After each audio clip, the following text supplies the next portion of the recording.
नमस्कार दोस्तों, दिव्य भक्ति चैनल पर आप सभी का स्वागत है।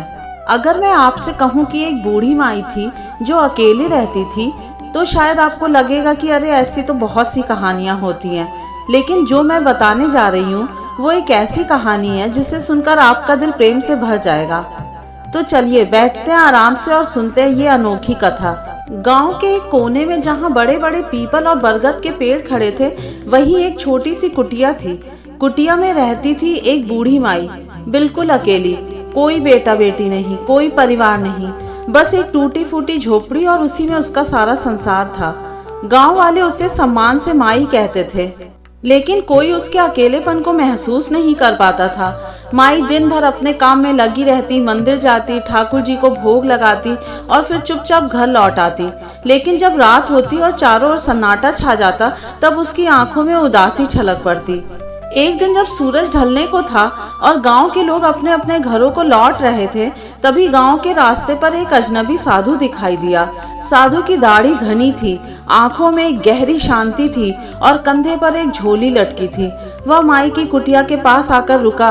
माई ने जब उसे देखा तो तुरंत आदर से बुलाया, आइए महात्मा जी, थोड़ी देर विश्राम कर लीजिए, भोजन बना रखा है, प्रसाद ग्रहण कीजिए। साधु मुस्कुराया और माई के साथ उसकी कुटिया में चला आया। माई ने प्रेम से उन्हें भोजन कराया, उनके चरण धोकर जल पिलाया। साधु चुपचाप सब कुछ ग्रहण करता रहा। जब वह जाने लगा तो माई ने कांपते हुए स्वर में कहा, बाबा, मैं बहुत अकेली हूँ, कोई नहीं है मेरा। अकेलापन अब मुझसे सहा नहीं जाता। मुझे कोई ऐसा आशीर्वाद दीजिए कि मेरा मन भर जाए, मुझे कोई अपना मिल जाए। साधु कुछ देर माई को देखता रहा, फिर अपनी झोली खोली और उसमें से एक चमचमाती बाल गोपाल की मूर्ति निकाली। मूर्ति इतनी सुंदर थी कि माई का दिल झूम उठा। माई, ये लो, अब यह तुम्हारा बालक है, इसे अपने बच्चे की तरह पालना, प्रेम से इसका लालन पालन करना। माई की आंखों में आंसू आ गए। उसने मूर्ति को अपने आंचल में रख लिया और साधु को प्रणाम किया। साधु मुस्कुराया और बिना कुछ कहे वहां से चला गया।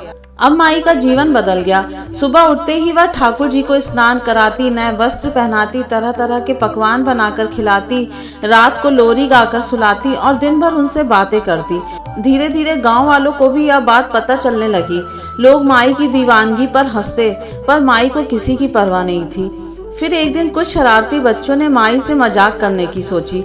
उन्होंने झूठ मूठ की कहानी बनाई और माई से बोले, अरे माई, सुना है जंगल से एक भेड़िया गांव में घुस आया है, छोटे बच्चों को उठाकर ले जाता है, फिर खा जाता है, अपना लाल संभाल कर रखना।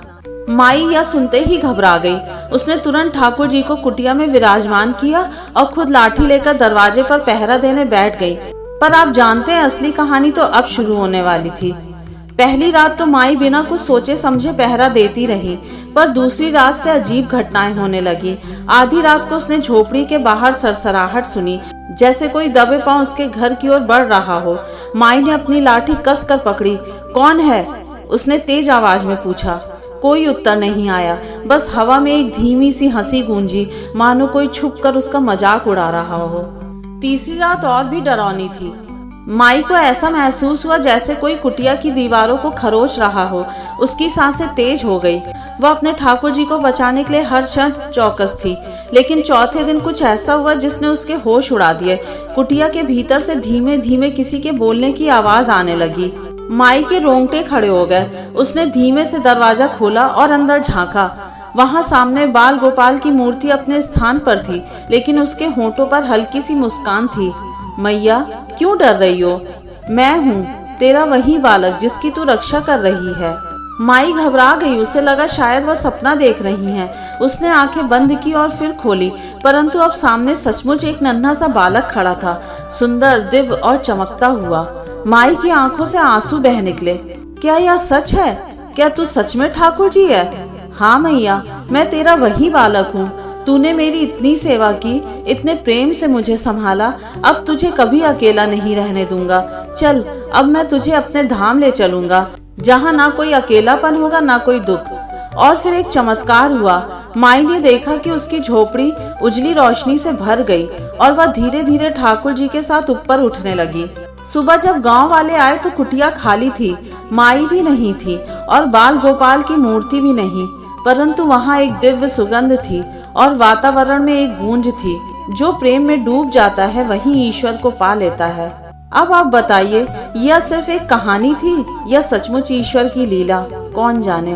अगर आपको ये कहानी पसंद आई हो तो वीडियो को लाइक और चैनल को सब्सक्राइब जरूर कर दीजिएगा।